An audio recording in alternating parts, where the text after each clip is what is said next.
Hello and namaskar dear friends, a very warm welcome to Raw Classes. This is Rupender Shekhawat and I am back with a packed episode lined up with some interesting news headlines and news articles. Dear friends, जैसा कि आपको पता है ये हमारी current affair की series है. इसमें हम डिस्कस करते हैं कुछ न्यूज़ आर्टिकल्स को, देखते हैं कुछ हेडलाइंस एंड इसके साथ ही हम हमारी जो पर्सनल ग्रोथ है या सेल्फ इम्प्रूवमेंट है उससे भी एक हमारा जो फोकस है वो कहीं ना कहीं रहता है. जी फ्रेंड्स, वीडियो में आगे बढ़ने से पहले मैं आप लोगों को एक चीज़ बताना चाहता हूँ कि ये जो वीडियो है या एपिसोड जो है आप पूरा ज़रूर देखा करें, क्योंकि एक जो मैं आपको एक पॉइंट ऑफ व्यू देता हूँ राइटर का भी और एक अपना पॉइंट ऑफ व्यू भी आपके साथ शेयर करता हूँ, तो वो जानने के लिए आप इस वीडियो को जो है पूरा ज़रूर देखें. अगर आपको लगता है कि हमारी डिस्कशन थोड़ी धीरे चल रही है तो आप अब इस वीडियो की स्पीड जो है उसके 1.2 या 2.5 या 1.5x भी कर सकते हैं अपने आप पढ़ेंगे. नो डियर फ्रेंड्स, हमारी जो पर्सनल ग्रोथ है उस चीज़ को ध्यान में रखते हुए मैं आप लोगों के साथ में आज एक कोट शेयर करना चाहूँगा. जैसा कि हम अपनी स्क्रीन पर देख सकते हैं, What we see bad at one point in time can turn out to be the best thing to happen to us. देखिए दोस्तों, कई बार होता क्या है कि हमें लगता है कि जो चीज़ हमारे साथ हो रही है अभी एट दिस मोमेंट वो एक हमारे लिए सही हमें नहीं लगती है उस समय के लिए, बट जब आप इन फ्यूचर देखते हैं, जब आप आगे बढ़ जाते हैं उन चीज़ों को लेकर, तो आपको पता चलता है कि कैसे उस समय जो चीज़ हुई थी वो आपके बेटरमेंट के लिए हुई थी. मैं आपको एक एग्जांपल देता हूँ डियर फ्रेंड. जैसा कि आप अभी जो भी क्लास में हैं, आप चाहे अभी कॉलेज स्टूडेंट हैं या स्कूल स्टूडेंट हैं, तो आपको लगता होगा कि यार इस समय पे जो भी मेरे साथ हो रहा है वो कहीं सही नहीं है. या एक कैंडिडेट का एक स्टोरी बताता हूँ. मान लीजिए कि वो एक कैंडिडेट है, वो 12th के बाद में उसने कोई एग्ज़ाम दिया था एक जॉब के लिए, गवर्नमेंट जॉब के लिए. जब कोई एग्ज़ाम देता है देन उसके बाद रिजल्ट नहीं मिलता है उसे, एक ट्राई के बाद, 2 ट्राई के बाद एंड सो ऑन. तो उसे लगता है कि यार मैं इस चीज़ को लेकर काफ़ी फोकस्ड भी हूँ, काफ़ी मेहनत भी कर रहा हूँ, but things are not going in right way. तो उसे क्या लगता है कि चीज़ें अभी सही नहीं हो रही है, तो अब क्या होगा.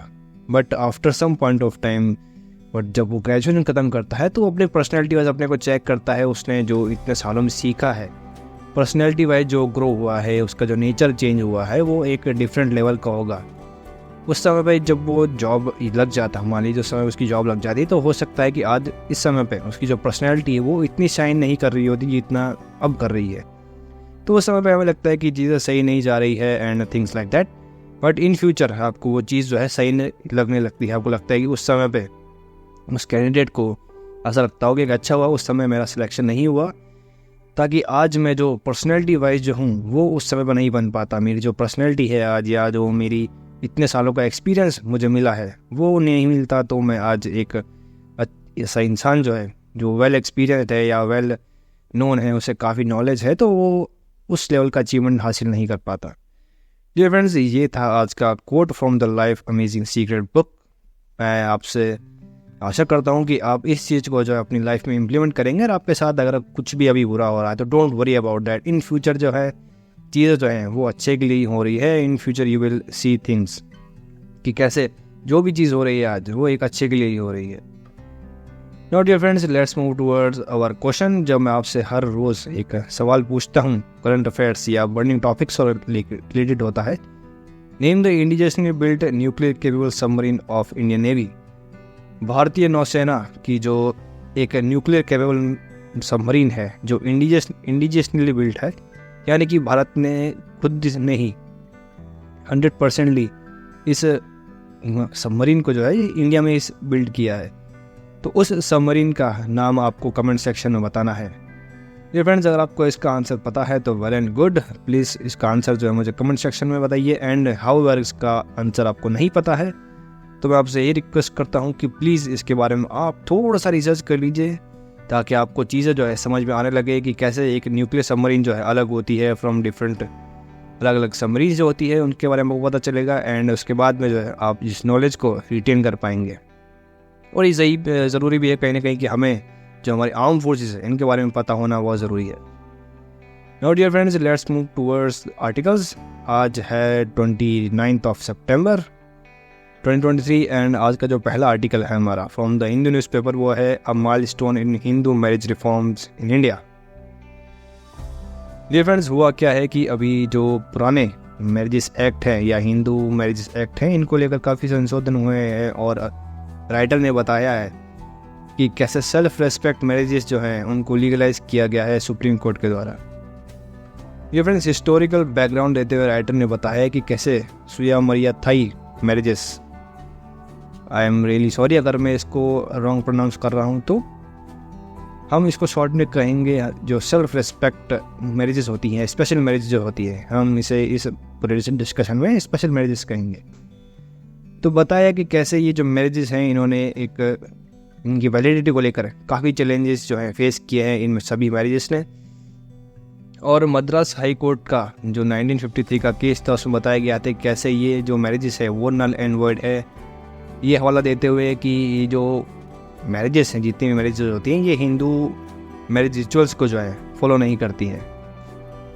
तो फ्रेंड्स, आपने कई मूवीज़ या टीवी सीरियल्स में देखा होगा कि कैसे एक मेल एंड एक फीमेल जो है वो एक शादी को जो है लीगलाइज बना देते हैं विदाउट एनी प्रीस्ट। क्या यार कहते हैं ना कि एक जो नॉर्मल वेडिंग होती है जिसके अंदर एक पुजारी होते हैं, वो मंत्र वगैरह पढ़ते हैं एंड थिंग्स लाइक दैट, काफ़ी रिचुअल्स जो होते हैं हिंदुओं के, तो वो उन सभी रिचुअल्स को डिनाई करते हुए या प्रीस्ट की एब्सेंस में जब कोई शादी मान लेता है तो उसे स्पेशल मैरिजेस कहा जाता है। तो उन सभी चीज़ों को लेकर बताया गया कि कैसे ये जो मैरिजेस थी ये एक नल एंड वॉइड करार दी गई थी 1953 के इस केस के अंदर। चैलेंजिंग ग्राउंड्स ऑफ रेजिस्टेंस, देखिए दोस्तों उस समय पे इन सभी जो मैरिजेस थी इनके लिए एक अलग चैलेंजेस थे, लेकिन आज की तारीख में इन सभी मैरिज को लेकर एक अलग चैलेंज है। उस समय पे एक ये हवाला दिया जाता था कि कैसे ये जो मैरिजेस है वो नॉन रिचुअलिस्टिक हिंदू मैरिजेस हैं। बताया गया कि reasons to resistance to this marriages today are different in 1953। उस समय पे कोई लीगल जो कहते हैं ना कि एक लीगल ग्राउंड नहीं था इन सभी चीज़ों को, मतलब हम कहते हैं ना कि इन सभी चीज़ों को एक नहीं माना जाएगा, तो उस समय पे एक अलग ग्राउंड था। आज के समय पे एक अलग रीज़न है इन सभी चीज़ों को डिनाई करने का। बताया गया 1953 the court argued that a lawful Hindu marriages required a priest solemnisation and saptapadi and did not conform to these requirements. 1953 के अंदर जो कोर्ट ने एक आर्ग्यू दिया था वो ये था कि जो हिंदू मैरिज लॉफुल है उसके अकॉर्डिंग जो एक प्रीस्ट होता है, वो प्रीस्ट जब होगा तभी इन मैरिजेस को लीगलाइज माना जाएगा। उसके साथ ही एक जो हम कहते हैं ना 7 फेरे, जब वो होंगे तभी इन दोनों चीज़ों को मिलाकर जो भी शादी होगी उनको लीगलाइज दिया जाएगा। उसके अलावा जितनी भी मैरिजेस होंगी उन सभी को इलीगली, कानून के तौर पे इलीगली माना जाएगा। तो ऐसे कुछ रेजिस्टेंस का सामना जो है इन मैरिजेस को करना पड़ रहा है from the high court in 1953। और बताया गया कि कैसे denigration of reformed marriages but the judgment led to the labelling women in such marriages as. ठीक है दोस्तों, बताया गया कि कैसे ये जो मैरिजेस है ना, ये सिर्फ मेल या फीमेल तक ही सीमित नहीं है, उसके बाद जो बच्चे होते हैं उन पे भी एक जो बुरा असर है वो इन मैरिजेस का, ये जो अनरिचुअलिस्टिक मैरिजेस होती है ना, इन सभी का एक बुरा असर पड़ता है बच्चों पर भी, क्योंकि उसके बाद जो बच्चे होते हैं उनको इलेजिटिमेट करार दिया जाता है। ऐसा कहना है इस जजमेंट का जो कि 1953 में आई थी। और इसके साथ बताया गया कि कैसे द सेल्फ रेस्पेक्ट मूवमेंट जो है, सेल्फ रेस्पेक्ट मूवमेंट दोस्तों उसे कहा गया है जिसके अंदर, जैसे मैंने आपको बताया ना, जिसके अंदर रिचुअल्स फॉलो नहीं किया जाता है, तो उन सभी मैरिज को एक सेल्फ रेस्पेक्ट मैरिजेस भी कह सकते हैं हम। The article explain that self respect movement sought to challenge customary and traditional Hindu marriages.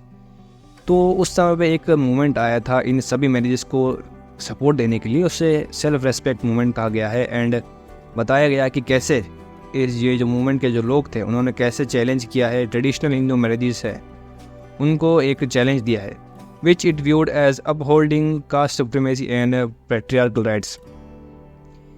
ये जो दोस्तों मैरिजेस है ना, स्पेशल मैरिजेस, इनको जो सपोर्ट करने वाले लोग थे उनका कहना है कि कहीं ना कहीं जो ट्रेडिशनल हिंदू मैरिजेस होती है ना, इसके अंदर एक कास्ट सुप्रीमेसी तो होती है, प्लस एक मेल पैट्रियार्कल राइट्स भी होते हैं, तो इन सभी को भी इलीगलाइज करना चाहिए। तो ये एक पॉइंट ऑफ व्यू रखा था इस मूवमेंट ने।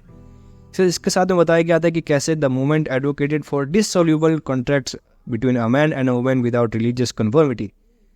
बताया गया था कि कैसे एक जो बात करी गई थी ना कि एक ये जो मैरिजेस है ये नल एंड वॉइड है, बिकॉज उसके समय पे एक ये भी चीज़ हो सकती है कि जब कोई लीगलाइज नहीं है तो वुमेन्स की जो कंडीशन है उसको लेकर काफ़ी चिंताजनक बातें की गई थी कि कैसे डाइवोर्स के बाद में जो वुमेन्स होगी उनका क्या होगा। लेकिन ये जो मूवमेंट है इसमें बताया गया था कि कैसे जो सिविल राइट्स हैं आफ्टर मैरिज वो भी दिए जाएंगे, प्लस वुमेन्स के जो राइट हैं डाइवोर्स एंड प्रॉपर्टी के वो भी इस जो स्पेशल मैरिजेस हैं इनके अंदर इंक्लूड किया जाएगा इन सभी चीज़ों को। लीगल स्ट्रगल्स अभी तक चल रहे हैं दोस्तों इस मूवमेंट को लेकर या इस मैरिजेस को लेकर। Struggle faced by Dravidian movement to secure legal recognition for non ritualistic marriages during the drafting of Hindu code bill in 1944। दोस्तों हिंदू कोड बिल जब लागू हुआ था 1944 से, तो उस समय से ही ये जो मैरिजेस है इनकी एक जो स्ट्रगल है वो चल रहा है कि ये जो स्पेशल मैरिजेस हैं इनको हिंदू कोड के अंदर इंडक्ट किया जाए।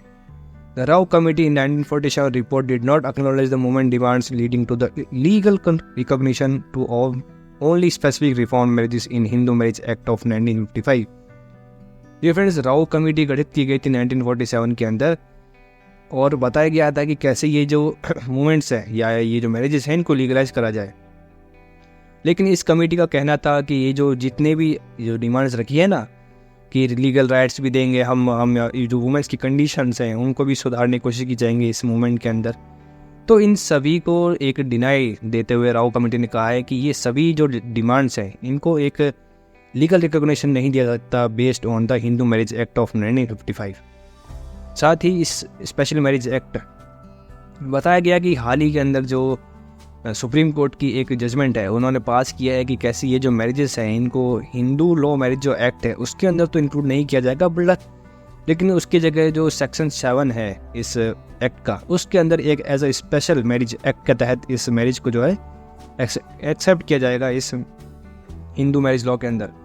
Parliament and judiciary suggested that self-respect marriages should be registered under the Special Marriage Act of 1954, which did not address property rights adequately। तो वही दोस्तों जैसा मैंने आपको बताया कि ये जो मैरिजेस हैं इन सभी को स्पेशल मैरिज एक्ट के तहत इंक्लूड किया जाएगा एंड इसमें जो प्रॉपर्टी राइट्स है लेकिन वो ढंग से नहीं बताए गए हैं। एफर्ट्स फॉर लीगल रिकग्निशन अभी तक जो मैं आपको बता रहा हूँ कि अभी तक जो लीगल रिकग्निशन है इन सभी चीज़ों को लेकर चल रहा है। Various attempts were made including the Hindu Non-Conformist Marriage Registration Bill 1954 and the Madras Suyamariyathi Marriage Validation Bill, but they faced opposition and were not successful। अभी तक ये जो चीज़ें हैं या ये जो मैरिजेस हैं इनको एक लीगल जो कहते हैं ना लीगलाइज नहीं किया गया था। द 1967 अमेंडमेंट जब 1967 के अंदर डीएमके ने चुनाव जीते थे तमिलनाडु में, तो उन्होंने कहा था कि ये जो पार्टी है इन सभी मैरिजेस को लीगलाइज कराएंगी and which validated all non ritual Hindu marriages and challenge Brahmanic interpretation of Hindu marriage. देखिए दोस्तों डीएमके के जो नेता थे उस समय पे डीएमके एज ए पार्टी इन्होंने कहा था कि वो जो जब सरकार बनाएगी तमिलनाडु के अंदर तो उन्होंने कहा था कि इन सभी मैरिजेस या जो स्पेशल मैरिजेस है इनको एक वैलिडेशन दिलाएंगे। वैलिडेशन के साथ साथ ही इन्होंने कहा था कि कैसे जो हिंदू मैरिजेस होती है ना उसके अंदर जो ब्राह्मणिक इंटरप्रिटेशन होता है उनको भी इसके साथ साथ चैलेंज किया गया था कि कैसे ये चीज़ें जो है गलत है और वो चीज़ें जो है बिल्कुल सही है। तो इन दोनों चीज़ों को लेकर डीएमके ने उस समय अपना सपोर्ट दिखाया था। Challenge to amendment The article notes that 1967 as they question its validity and discourage non-ritual intercaste marriages। देखिए दोस्तों बताया गया कि कैसे अभी तक इन चीज़ों को लेकर एक कहता है ना कि एक रोबस्ट चीज़ नहीं बताई गई है कि कैसे अगर स्पेशल मैरिज हो भी रही है तो उसके अंदर वुमेन की कंडीशंस क्या होगी। अगर मान लीजिए कि इलीगली या फिर मैं इलीगली नहीं मैं कहूँगा कि एक रिचुअलिस्टिक वे में अगर शादी नहीं करी गई है और जो एक लीगल नहीं है शादी, तो उसके बाद में जब किसी कपल का तलाक हो जाता है तो उसके बाद में जो वुमेन्स की कंडीशन है उनको लेकर अभी कोई खासा एक प्रॉपर वे में इस ये जो मैरिज एक्ट है इसके अंदर ऐसे कुछ खास चीज़ें नहीं बताई गई है। रिसेंट लीगल डेवलपमेंट जो हुई है उसके अंदर अनुसार बताया गया कि refuse to recognise the section 7 act in 2017 citing non registration under the Hindu marriage act of 1955। Union government और यूनियन मिनिस्ट्री जो है उन्होंने और जो जुडिशरी है उन्होंने बताया कि कैसे जो रिफ्यूज़ किया गया है सेक्शन 7 के अंदर जैसे ऐड किया गया था तो उस सेक्शन 7 को एक अनरिकॉग्नाइज करने से मना कर दिया है दोस्तों, और बताया कि कैसे ये जो मैरिज एक्ट है ये एक नॉन रजिस्ट्रेशन है हाल अभी भी। In recent cases, the Supreme Court reminded the Madras High Court of the validity of the Suya Mariyathil marriages, emphasizing that they did not involve religious practices but are declared in the presence of witnesses. देखिए दोस्तों, अभी जो हाल ही के अंदर फरवरी 2023 के अंदर एक नया सुप्रीम कोर्ट का एक नया ऑर्डर था, जिसके अंदर बताया गया था कि कैसे चीज़ें जो है इनको अब सही करने की ज़रूरत है, क्योंकि बहुत समय से 1955 से ये चीज़ें चली आ रही हैं एंड अब जाके चीज़ों को जो है एक सही दिशा में मोड़ा गया है सुप्रीम कोर्ट के द्वारा। सुप्रीम कोर्ट ने बताया है कि ये जो लीगल हिंदू मैरिजेस हैं ये तो सब लीगल है ही। इसके पहले जो होती जो प्रीस्ट या फिर मैं कहूँ कि एक जो हिंदू मैरिज एक्ट के तहत जितनी भी शादियाँ हो रही वो तो लीगल है ही, लेकिन उसके साथ साथ अब ये जो जितनी भी स्पेशल मैरिजेस होंगे इनमें किसी प्रीस्ट की ज़रूरत नहीं होगी, प्लस एक विटनेस जो होता है, लेकिन उसकी ज़रूरत है इन मैरिजेस के अंदर। उस विटनेस के कहने पर ही और जब उनका साइन होगा तब ही इन चीज़ों को या इस मैरिजेस को जो है एक लीगल करार दिया जाएगा। तो एक ओवरऑल मैं आपको बताऊं दोस्तों, तो ये इस एक पूरे आर्टिकल का जस्ट ये था कि जो इतने समय से लड़ाई चल रही थी ना कि स्पेशल मैरिजेस को एक लीगल फॉर्म दिया जाए, उसको लेकर सुप्रीम कोर्ट ने अपना जो एक पक्ष है वो साफ़ किया है और बताया कि, और उस जो मद्रास हाई कोर्ट है उसको बताया कि कैसे चीज़ों को जो है आसान करने की ज़रूरत है थोड़ा, और हिंदू मैरिज जो एक्ट है उसके अंदर एक अमेंडमेंट लाके और इन चीज़ों को जो है एडअप करने की ज़रूरत है, और ये जो जितने भी कपल्स हैं जो स्पेशल मैरिजेस करते हैं उनको एक वैलिडेशन देने की ज़रूरत है। डियर फ्रेंड्स, ये था इस आर्टिकल का जो राइटर ने बताया था, जो राइटर के द्वारा जो वर्ड्स हैं वो आपने देखा कि कैसे जो राइटर का पॉइंट ऑफ व्यू था कि कैसे अब चीज़ें जो है तमिलनाडु के अंदर और आसान हो जाएगी कपल्स के लिए टू मैरी। ये जो करते हैं ना अनरिचुअलिस्टिक जो शादियाँ होती हैं उनको थोड़ा और लीगलाइज किया गया है इस एक्ट के तहत, या इस आर्टिकल के अंदर बताया गया कि कैसे इन चीज़ों को जो है और अच्छा किया गया है। बट डियर फ्रेंड्स, मेरा कहीं ना कहीं ये मानना है, मेरा जो पॉइंट ऑफ व्यू ये है कि जो हिंदू धर्म होता है उसके अंदर 7 संस्कार होते हैं और उनमें से एक संस्कार होता है विवाह। जो शादी होती है ये भी एक संस्कार होता है।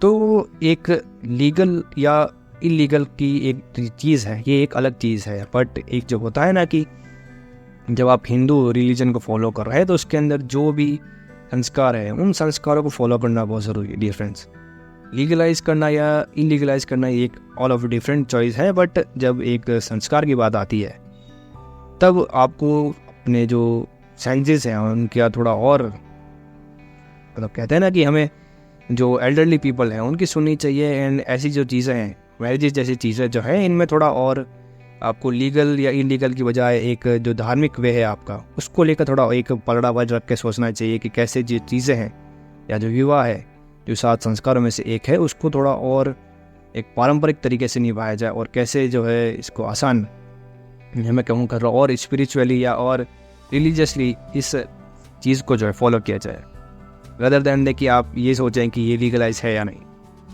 तो डियर फ्रेंड्स, ये था आज का पहला article. Now let's move towards second article. जो आज का दूसरा आर्टिकल है, reform can address India's kidney transplant deficit. Dear friend, जैसा कि आपको पता है हमने पहले हमारे जो डिस्कशन थे या पहले की जो क्लास थी हमने डिस्कस किया था कि कैसे India as a medical hub जो है वो बढ़ता जा रहा है, मेडिकल टूरिज्म इंडिया के अंदर बढ़ता जा रहा है। बट वो था एक पॉजिटिव साइड। आज हम देखेंगे कि हम कहाँ लैग कर रहे हैं, जो कमियां हैं, आज भी कुछ कमियां हैं, उन्हें चीज़ों को सही करने की ज़रूरत है। तो उनमें से जो पहली चीज़ है वो है किडनी ट्रांसप्लांट की।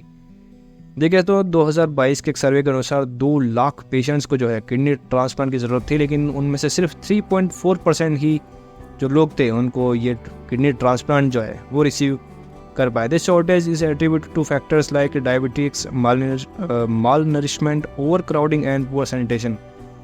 देखिए दोस्तों, ज़रूरत तो बहुत ज़्यादा है लेकिन जो सप्लाई है किडनीज़ की वो बहुत कम है। Supply in the sense illegally नहीं, बट क्योंकि कोई डोनेट करने वाला नहीं है, क्योंकि हमारे देश के अंदर डायबिटीज़ जो है बहुत ज़्यादा है, माल नरिशमेंट जो है बहुत ज़्यादा है, ओवर क्राउडिंग या पुअर सैनिटेशन जो है उसके कारण जो चीज़ लोग डोनेट कर सकते हैं उन लोगों की कमी है। दोस्तों, सुपीरियरिटी ऑफ किडनी ट्रांसप्लांटेशन।